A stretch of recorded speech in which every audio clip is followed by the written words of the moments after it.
इसलिए कुछ घटनाओं को और कुछ बातों को अगर आप सोचेंगे तो मुझे लगता है कि हम जिस कोशिश में लगे हुए हैं आप जरूर वहां तक पहुंचेंगे। कुरान मजीद में एक आयत है, मुसलमान पढ़ते नहीं है कुरान शरीफ को, हर एक कपड़े में बांध के ऊपर रख देते हैं, जो जाएगा इसमें लिखा हुआ है, क्या लिखा है ये पता नहीं है। मैं उन खुशनसीब लोगों में से हूं, बगन बेरिया की डंडी की पिटाई से मार मार के कुरान शरीफ पढ़ाया है मुझे, और मैं बहुत खुश हूं कि मैंने कुरान शरीफ पढ़ लिया है, इसलिए मुझे कोई कंफ्यूजन नहीं है। इसलिए प्रॉब्लम मुसलमान के साथ नहीं है।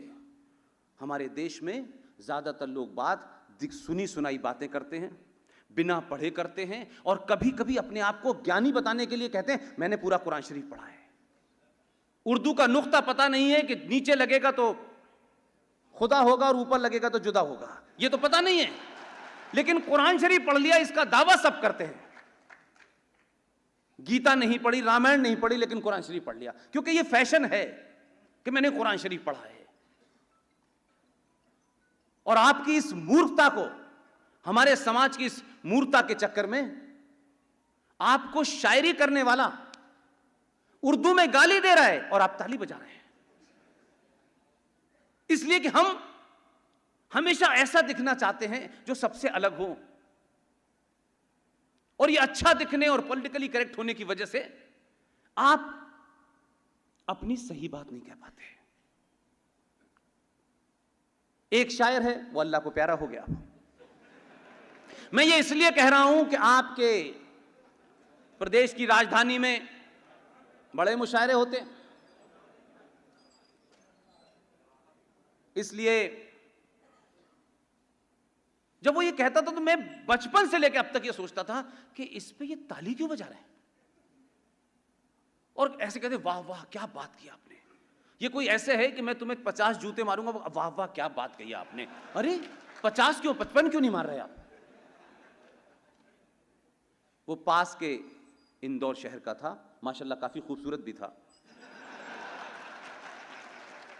और वो ये कहता था कि जो आज साहिबे मसनद हैं, जो आज साहिबे मसनद हैं, ये किराएदार हैं, मकान मालिक नहीं है। आप कहते थे वाह वाह वाह क्या बात है, क्या मतलब हुआ इसका।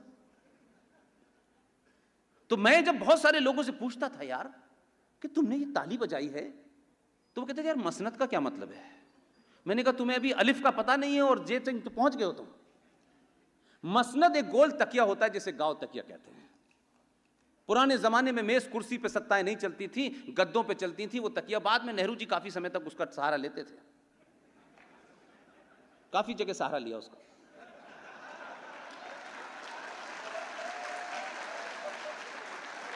उस तकिए को मसनद कहते हैं, और जो उसे टिका करके बैठते हैं वो राजा होता है, वो सुल्तान होता है, वो बादशाह होता है। तो 70 साल से लेकर के अब तक जो लोग उस गद्दी पे बैठ रहे हैं, जो मसनद पे बैठ रहे हैं, वो खूबसूरत शायर ये कहता था कि जो आज साहिबे मसनद हैं, यानी जो इस मसनद पे बैठे हुए हैं, यानी जो सत्ता है, ये किराएदार हैं, मकान मालिक नहीं हैं। मकान मालिक तो हम हैं जो मुगलों की औलाद थे, इसलिए ये टेम्परेरी हैं। ये मोदी हो, ये मुरारजी हो, ये चंद्रशेखर हो, ये जवाहरलाल नेहरू हो, ये इस हिंदुस्तान के किराएदार हैं, असली मकान मालिक तो हम हैं। उस शेर का असली मतलब ये था, आप नहीं समझ पाए, ताली बजा रहे थे।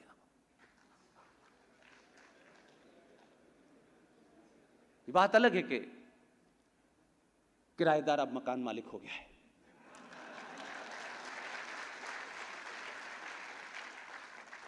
तो हर चीज को बिना जाने उस पर प्रतिक्रिया देना हिंदू सनातनी समाज की एक बुरी आदत है। चुप रहना भी एक प्रतिक्रिया होती है, वो भी एक मैसेज होता है। और सारे काम ढोल बजा के नहीं किए जा सकते, क्योंकि हम भारत माता की जय कहेंगे, 4 गुंडे आए भाग गए। ये कौन सी भारत माता की जय बोली आपने? क्यों भाई? इसलिए जो कहिए वो इतना ताकतवर कहिए कि अगर इस सभा में 1000 मुसलमान भी बैठे होते तो मेरी यही जबान होती, मैं उनको आयतों के साथ, सूरे के साथ उनको एक्सपोज कर देता। सिर्फ कहने के लिए बात मत कहिए कि हमने कह दिया है हिंदू मुस्लिम भाई भाई। कहां मिलते हैं? सारे धर्म बराबर हैं, अच्छा लगता है। पड़ोस में राशिद भाई के सेवैयां भी तो खानी है ना, तो ये भाई भाई हैं। और देखिए हम तो गंगा जमुना तहजीब, गंगा भी मेरी जमुना भी मेरी तहजीब कहां से आई?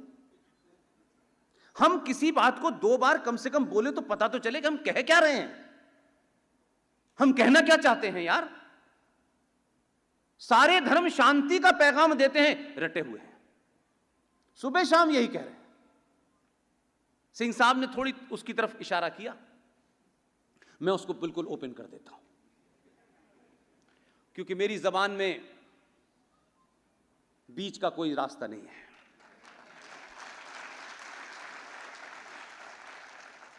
मैं एकदम 24 कैरेट एक्सपोज करता हूं और आपको तथ्यों के साथ बताता हूं, रेफरेंस के साथ बताता हूं, और खुले उससे कह रहा हूं भारतीय जनता पार्टी के नीचे भी ताकतवर लोग बैठे हैं और ऊपर भी बैठे हैं,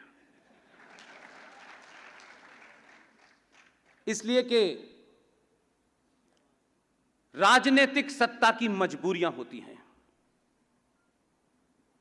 ये जो देश होता है, देश जिसके लिए आप एक सरकार का चुनाव करते हैं, देश और राष्ट्र में जमीन आसमान का फर्क है। हिंदू सनातनी समाज यह समझ ही नहीं पा रहा कि देश क्या है और राष्ट्र क्या है, इसलिए मिक्स करता है। देश एक जमीन के टुकड़े को कहते हैं। भारत एक देश है, उसकी सीमाएं हैं, कन्याकुमारी से लेके कश्मीर और ये तमाम सारी जगह सीमाएं हैं। वो सीमा निर्धारित है और उस जमीन के टुकड़े की रक्षा के लिए एक व्यवस्था के तहत जो सरकार का एक अंग है फौज, वो उसकी रक्षा करेगी। उसी सरकार का एक अंग है जुडिशरी। वो अच्छी हो बुरी हो, वो संविधान अच्छा लगता हो न लगता हो, लेकिन जब तक है तब तक सरकार उसी संविधान से चलेगी। इस पे विवाद हो सकता है कि उस संविधान से आपकी बहुत सारी चीजों से आप नाराज हैं, गुस्सा हैं, गलत हो सकती हैं, लेकिन जब तक है तब तक तो उसी से चलेगी। तो देश को चलाने के लिए एक सरकार होती है, सरकार के साथ में उसके अंग होते हैं, न्यायपालिका होती है, पुलिस होती है, सेना होती है, शिक्षा विभाग होता है, ये तमाम सारे अंग हैं। इनको उस संविधान की शपथ लेकर के काम करना होता है। तो हम ये गलत उम्मीद करते हैं कि जिसने संविधान की शपथ ले ली है वो यकायक हमारे ख्वाबों का भारत बना देगा। नहीं, वो नहीं बनाएगा। तो राष्ट्र क्या है? मुझे बड़ी खुशी है कि कोविड के बाद जब मैं सिंह साहब के साथ पहली बार गुवाहाटी गया, और मुझे कुछ ऐसा लगता है, मैं बड़े सार्वजनिक तौर पे आपके सामने मानने को तैयार हूं कि पिछले 3 साल के दौरे में और कोविड के बाद के दौरे में एक अजीब सी स्पिरिचुअलिटी है। और ये जाने अनजाने मुझे लगता है, मैंने या मेरे साथी ओम नरेश यादव जो बनारस हिंदू विश्वविद्यालय से लॉ का कोर्स करके आए, वो मेरे साथ अटैच हो गए। जब मैं खुद ही नौकरी छोड़ के आया हूं तो मैं उनको क्या कुछ दूंगा, लेकिन पूरी मेहनत और लगन के साथ सारी चीजों को कोऑर्डिनेट करते हैं, आपके बीच में होंगे। मैं जब गुवाहाटी गया तो मां कामाख्या के मंदिर गया। एक रूटीन प्रोग्राम फिक्स हुआ और उस फिक्स के साथ में, क्योंकि वहां सब कुछ बोले बाले, और उसके बाद मां कामाख्या का दर्शन किए। और जब वहां से आए तो दूसरा प्रोग्राम कहा गया कि यह प्रोग्राम तो आपका उज्जैन का है। उज्जैन आया तो महाकाल चला गया। उज्जैन से निकला तो पुरी का प्रोग्राम था, वहां शंकराचार्य से भी मिला, और वहां से चला तो बाबा विश्वनाथ के यहां पहुंचा बनारस। मुझे नहीं पता था कि मैं मां गंगा से मां नर्मदा तक पा जाऊंगा। मुझे नहीं पता था। ये कोई शक्ति है, कोई ताकत है, कोई अनसीन इनविजिबल पावर है जो मुझसे ये करा रही है। मेरा इसमें कोई रोल नहीं है, मैं नहीं जानता। हां, लेकिन एक बात जरूर आपसे कहना चाहता हूं कि मैं अभी बाबा विश्वनाथ के दर्शन करके लौटा हूं। वहां के मुख्य पुजारी, उनके ऊपर के सब लोगों ने मुझे पहचान लिया और उन्होंने बड़े अच्छे दर्शन कराए, बड़ी दुआएं दी उन्होंने, प्रसाद भी बहुत सारा दिया। लेकिन मैं आप सबसे एक रिक्वेस्ट करना चाहता हूं, और इस बात को सोचिए कि मैं क्यों कह रहा हूं।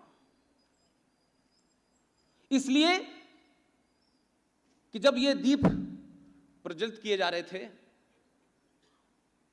तो आपके शहर के एक गणमान्य पंडित जी ने वेदों का, मंत्रों का उच्चारण किया, उसका पाठ पढ़ाया।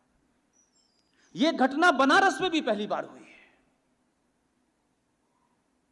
और आपसे मैं यह कहना चाहता हूं कि देश का जब अब अगर यहां प्रधानमंत्री या गृह मंत्री होता या संविधान की शपथ लेकर के बैठने वाला कोई ओहदेदार होता तो जनगण होता। वो संविधान का हिस्सा है। लेकिन दीपों का जलना और पंडित जी के मंत्र मेरे राष्ट्र की पहचान है।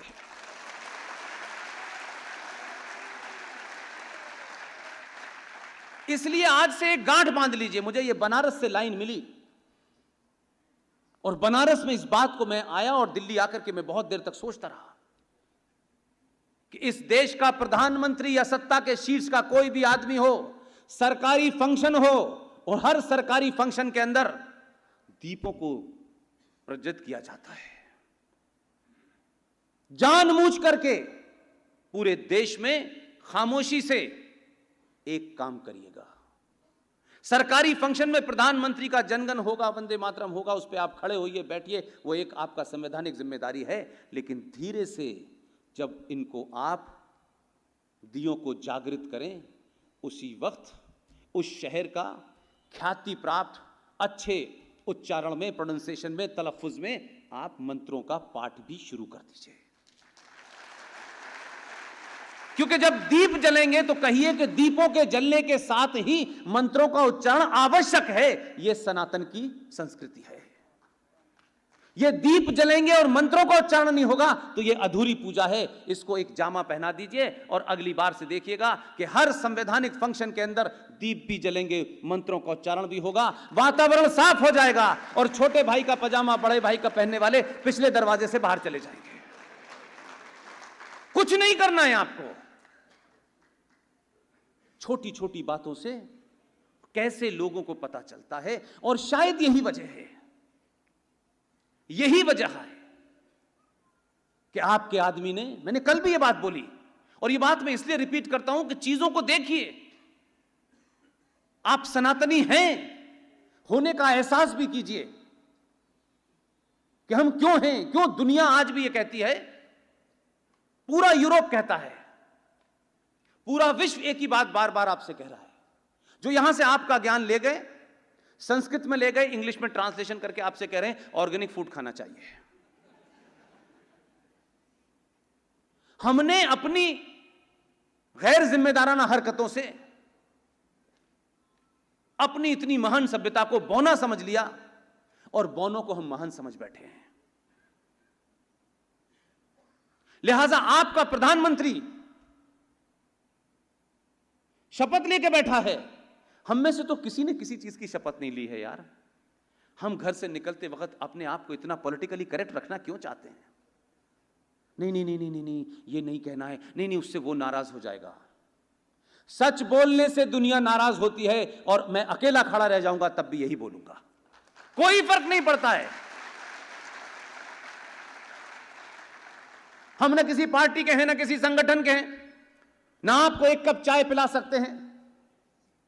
कोई बात तो है कि सारे प्रावधान तोड़ करके इस हॉल में बैठने की जगह नहीं है। आप क्यों आए हैं? नेताओं को भीड़ चाहिए होती है, ट्रकों में बसों में भर के आती है। आप सब लोग अपना बहुमूल्य समय अपने पैसे से यहां आए हैं। आप सबके अंदर कोई एक आग है जिस आग को आप बराए जलाए रखना चाहते हैं। कोई चीज है जिसकी खोज आपको यहां आके कुछ थोड़ी सी उसकी पूर्ति होती नजर आती है, उस कारण से आप यहां आए हैं। कोई बंधन नहीं है, हमारी कोई ऐसी हैसियत भी नहीं है भाई, ना हम इतने खूबसूरत कि हमें देखने कोई आएगा, कोई गलतफहमी नहीं है। ये अच्छा आपने मुझे बता दिया, लेकिन मैं ये बात इसलिए कहता हूं कि अपने आप के अंदर की हीन भावना, एहसास कमतरी को निकाल दीजिए। कहिए कि मैं शेर का बच्चा हूं, मेरी मां शेरनी है, मेरा बाप शेर है, कह के तो देखिए एक बार। और आप जब घटनाओं को अपने हिसाब से नहीं देखते तो भारत के प्रधानमंत्री ने संसद में एक छोटी सी कहानी सुनाई थी। वो समझ गए, जो 1400 साल पहले ऊंट की पीठ पे खड़े होकर के खजूर तोड़ते थे, उनकी समझ में आ गया, आपकी समझ में नहीं आया। वो समझ गए क्या कह रहा है ये, उनको लगा अच्छा ये बात है। उसने एक कहानी सुनाई। आप कहानी सुनने के आदी हैं, चंदा मामा चंपक की कहानियां पढ़ी। एक कहानी उसने सुनाई, वो कोई बहुत ऐसी कहानी नहीं है कि उस कहानी को न सुना हो, लेकिन जैसे ही उसने कहानी शुरू की, मैं टारगेट समझ गया क्या कहना चाहता है। उसने कहा कि एक शेर और शेरनी अपने बच्चों के साथ जंगल में जा रहे थे, और शेर और शेरनी का जो मिजाज होता है वो शिकार का मिजाज होता है। उसने देखा जंगल में कुछ भेड़िए हैं, शेर उनका शिकार करने के लिए और शेरनी दोनों दौड़ पड़े, काफी आगे निकल गए। उनके 4 बच्चों में से 3 बच्चे तो उसके पीछे पीछे भागे, और शेर ने शिकार किया। उसकी जो मिसेस थी शेरनी, उन्होंने भी शिकार किया, और शिकार करके वो चले गए आगे। पलट के बहुत दूर जाने के बाद देखा कि ये तो 3 ही बच्चे हैं, चौथा कहां गया। रात हो गई इसलिए वो ढूंढने नहीं निकले। एक बच्चा पीछे रह गया, वो जंगल में चले गए, वो बच्चा भटक गया, और उस बच्चे को जो भी झुंड मिला वो उसमें शामिल हो गया, और गीदड़ों के बीच में रहते रहते वो अपनी पहचान भूल गया। और एक दिन उसकी मां, जो कि उसको चिंता थी कि मेरा एक बेटा कहीं चला गया है, वो लगातार इस कोशिश में उसको ढूंढती रही, और कई बरस बाद शेर को अपना बच्चा दिखाई दिया। तो शेर उससे कहता है तू शेर का बच्चा है? वो कहता नहीं, मैं भेड़िया हूं। बहुत वो उसको ले गई एक कुएं के पानी में, उसको दिखा के देख जैसा तू है वैसे ही मैं हूं। बहुत कोशिश की उसने, खैर आखिर में शेर ने अपना चेहरा दिखाया कुएं के अंदर उस पानी में, और उस बच्चे से कहा तुम भी देखो। जैसे ही बच्चे ने अपना चेहरा और अपने पिता का चेहरा एक समान देखा, वैसे ही उसने शेर की तरह दहाड़ लगाई। ये तो कहानी है, असली लाइन ये है कि आपको भी 2014 में पता चला कि आप शेर की औलाद हैं। दहाड़ लगानी पड़ी आपको, गीदड़ों के बीच में से निकाल के लाना पड़ा। वो बार बार कहता रहा कि भाई तुम शेर की औलाद हो। आप बोले नहीं मैं सेकुलर हूं। नहीं मैं तो सेकुलर हूं। उसने कहा नहीं भाई तू सेकुलर नहीं है, ये गीदड़ है सेकुलर, तू नहीं है सेकुलर, तू सनातनी है। उसको इतना प्रयत्न करने के बाद 2014 इसलिए पैदा हुआ कि आपको एहसास हो गया हम हैं कौन। ये कहानी उसने सुनाई, हैदराबाद वाले जोकर को समझ में आ गई। वो बहुत परेशान रहा, हम जानते हैं निशाना कहां है। मैंने कहा इसीलिए तो बताया उसने, वो कंफ्यूजन नहीं रखता।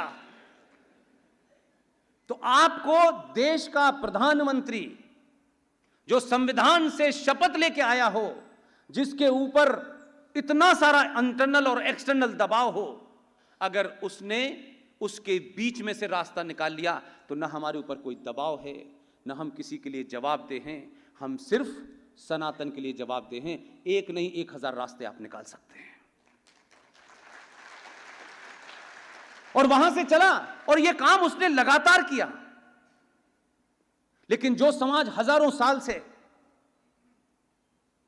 हीन भावना का शिकार हो जाता है, उस समाज को समझाने के लिए लगातार मैसेज देना पड़ता है, लगातार, ताकि वो बार बार ये सोचे कि ये कहना क्या चाहता है। भारत का प्रधानमंत्री बना, शपथ ली। शपथ लेने के बाद वो देश में पहली उसने यात्रा कहां की, अंदाजा है आपको? आप नहीं देखते हैं। भूटान गया। अब भूटान इतना सा देश है और भारत का प्रधानमंत्री वहां जा रहा था। हमारे यहां के डिप्लोमेट जिन्होंने इंडियन फॉरेन सर्विस से कोर्स करा है, उनको लगता है कोर्स करने के बाद वो ज्ञानी हो जाते हैं। बड़े सवाल उठे उस वक्त भी। आप अखबार पढ़ लीजिए। भारत का प्रधानमंत्री, उसे तो हाजिरी लगानी चाहिए न्यूयॉर्क में पहले कि आका में आ गया। वो भूटान गया, भूटान के बाद नेपाल गया, और नेपाल के अंदर जो पशुपतिनाथ का मंदिर है, उस मंदिर में 6 घंटे हवन किया। और जब निकला बाहर तो भेजा तो प्रधानमंत्री था, निकल के संत आया बाहर। यहां टीका, ये रुद्राक्ष और ये गेरुए वस्त्र। उसने देश के अपने सनातनियों को मैसेज दिया, कौन सा कपड़ा मुझ पे अच्छा लगेगा, मैं ये नहीं पहनूंगा, मैं वो करूंगा, लोग क्या कहेंगे। आपका प्रधानमंत्री नहीं चिंता करता तो आप क्या चिंता करते हैं? वहां से निकलने के बाद फिर श्रीलंका गया। अफगानिस्तान में पूर्व स्वर्गीय प्रधानमंत्री अटल बिहारी वाजपेयी के नाम से वहां का विधान जो संसद भवन था वो बना था, उसका इनॉग्रेशन किया। इनॉग्रेशन करके अफगानिस्तान से उड़ा। वो ये जानता था कि बीच में जो इस्लामिया मुल्क है, इसके साथ सीधे तौर पे तो नहीं जाया जा सकता। इंतजाम उसने अपना पूरा कर लिया था। आईएसआई के जिम्मे नहीं थी उसकी कहीं सिक्योरिटी। अपने आदमी को पूरे अलर्ट कर दिया था और यकायक उतर गया लाहौर में। हमारे यहां तो लोग वैसे भी नकारात्मक सोच के होते ना, बड़ी निगेटिव। देखिए साहब वहां चला गया, पैर छू लिए उसकी मां के। दुनिया में मां मां होती है, वो किसी की भी हो। मां की परिभाषा किसी मजहब और रिलीजन से नहीं बदलती। हम सनातनियों के लिए मां ही दुनिया की सबसे बड़ी सच्चाई है। वहां गया, वहां से आया, बांग्लादेश गया। लोगों ने पूछा ये बेवकूफी के इन देशों के दौरे क्यों कर रहा है? मैंने कहा अखंड भारत चाहिए कि नहीं चाहिए? दौरे कहां के करेगा? अमेरिका तो नहीं चाहिए। ये जो अखंड भारत चाहिए, अखंड भारत चाहिए, अरे उसका दौरा तो करके आए, कैसे हाल है अखंड भारत के, कहां कहां से आना है, कहां कहां से जाना है, वो पूरी स्टडी कर ली है उसने। अब आपको चाहिए फौरन हो जाए अखंड भारत। जिस दिन सनातनी समाज मानसिक रूप से बलशाली हो जाएगा, अखंड भारत होने में 24 घंटे नहीं लगेंगे। ये हिंदू राष्ट्र हो जाए। हिंदू राष्ट्र कमरों में बैठ के नहीं होता है। हिंदू राष्ट्र होने के लिए हिंदू बनना पड़ता है पहले। आप हिंदू नहीं बनते, आप यादव बनते हैं, ठाकुर बनते हैं, ब्राह्मण बनते हैं, काइस बनते हैं, हिंदू नहीं बनते। जब हिंदू बनते हैं तो 2014 पैदा होता है। लिहाजा मैं यहां बहुत सारी बातें हुई। उत्तर प्रदेश में जो कुछ हो रहा है उसकी खबरें आपके पास ज्यादा आ रही हैं और हाथों हाथ वहां की खबरें ली जा रही हैं। समाज ही निरा मुख्यमंत्री भी होड़ में लग गया है। वहां मैंने सुना एक आदमी जिसने कभी लव नहीं कहा, वो लव जिहाद पे कानून बना रहा है। उस जिंदगी में उस आदमी का कोई लव से मतलब ही नहीं है, लेकिन उसे लगा कि लव का गलत इस्तेमाल हो रहा है, ये उसको पता लग गया, उसने कानून बना दिया। तो मैंने यहां सुना, मामा जी हिल गए थे, हम भी बनाएंगे। मैंने कहा इनको क्या हो गया? बोले हम भी बनाएंगे लव जिहाद पे कानून। हिलते हैं, पूरे हिल जाते बेचारे। तीसरी बार के झटके से जरा ज्यादा हिल गए।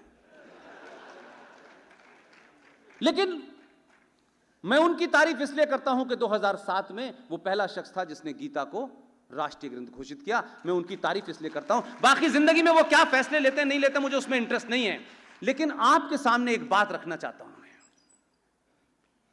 कि जब आपको सच्चाई किसी चीज की न पता हो तो चुप रहने में भी बहुत आसानी होती है।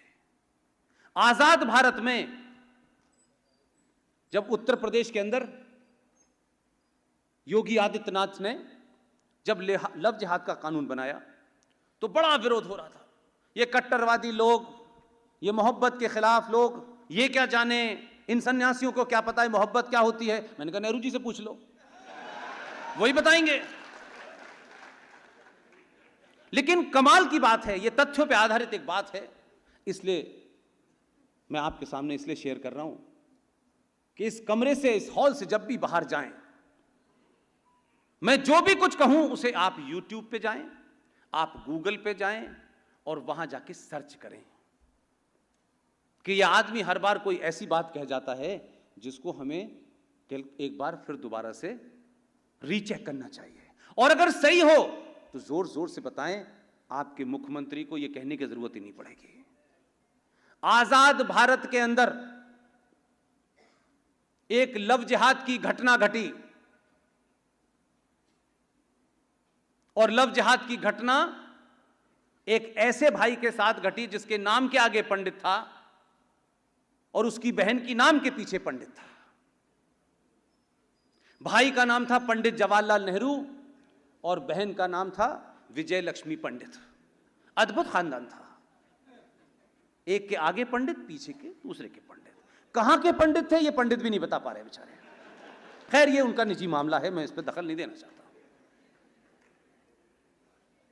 विजय लक्ष्मी पंडित को एक मुसलमान से इश्क हो गया और उन्होंने शादी कर ली डॉक्टर सैदुल हुसैन साहब से। शादी हो गई और शादी होने के बाद पंडित नेहरू को पता चला, ये पहले ऐसे भाई हैं, शादी के बाद पता चला। आप यकीन मानिए, जो शख्स उस वक्त का आई विटनेस जिसने इस पूरी घटना को लिखा है, उसने अपनी किताब का नाम है म्यूजिंग एंड मेमोरीज वॉल्यूम 1। उस राइटर का नाम है मोंटी पालिट। पेज नंबर 307 और 306 पे इस घटना का वर्णन सिलसिलेवार किया है। जब शादी हो गई तो देश के दो महान, एक महात्मा और एक चाचा, दोनों ने मिलकर बहन को बुलाया और कहा तुम्हें यही मिला था शादी करने के लिए। और महात्मा गांधी ने और नेहरू जी ने लव जिहाद के खिलाफ पहला केस किया और अपनी जो उनकी बहन थी जवाहरलाल नेहरू की, उसकी शादी को तुड़वा दिया। योगी पे आप आरोप लगाते हैं, लव जिहाद के खिलाफ तो महात्मा गांधी और नेहरू जी थे। आप कहां से आ गए? खामखा दूसरे की गंदगी आप क्यों ले रहे हैं? आप कहिए हम तो नेहरू जी और महात्मा गांधी जिस चीज को नहीं चाहते थे वही लागू कर रहे हैं। यह बात अलग है कि नेहरू जी इन मामलों में बहुत माहिर थे। उन्होंने तत्कालिक प्रभाव से सोचा अब क्या होगा, तो जो साहब थे जिनसे शादी हो गई थी सैदुल इस्लाम साहब हुसैन साहब से, उनको तत्काल से काहिरा का एम्बेसडर बना दिया। बहन को इधर भेजा सोवियत यूनियन, मिल ही ना पाए।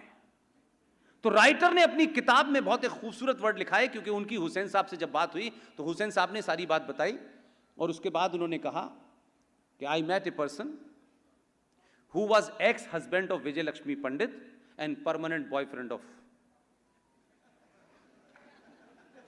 अब यह किताब किसी आरएसएस के या विश्व हिंदू परिषद के आदमी ने नहीं लिखी, कतई नहीं लिखी, ना ये 5 जन में छपी है। ये इसलिए बार बार मुझे साफ करना पड़ता है हर सभा में। लोग कहते हैं पता नहीं कहां से लाते हो निकाल के। मैंने कहा कि किताबें मौजूद हैं, अभी की मौजूद हैं, हमने पढ़ा नहीं। और सही में अगर पढ़ा होता तो आप ये प्रश्न पूछते और आज का युवा ये प्रश्न पूछता। हमारे युवा फिल्मों से बड़े मुतासिर होते हैं। बार बार ये सवाल आया कि कटप्पा ने बाहुबली को क्यों मारा। पता चल गया ना, पता चल गया क्यों मारा। जो युवा ये पूछ रहा था, मैं उससे कहता हूं कि कटप्पा ने बाहुबली को क्यों मारा, ये पता चल गया। लेकिन अब ये पता करो कि सुभाष चंद्र बोस को किसने मारा, लाल बहादुर शास्त्री को किसने मारा, ये पता करो, ये जिम्मेदारी है। और जब पता चल जाए तो चिल्लाओ चौराहे चौराहे पे कि उनके कातिल कौन हैं जो सत्ता पे बैठे हुए हैं। राजेश पायलट को किसने मारा, माधवराव सिंधिया के पिता को किसने मारा, पता करिए। ये नहीं पता करना है कटप्पा के पता करने के लिए तो उसने वॉल्यूम 2 बना करके आपको बता दिया। अब तो आपकी आत्मा तृप्त हो गई। अब जो असली कातिल हैं उनके बारे में भी पता करो कि कौन है। पंडित चंद्रशेखर आजाद की मुखबरी किसने की थी, पता करिए। यह सवाल आज की जनरेशन को पता करना चाहिए।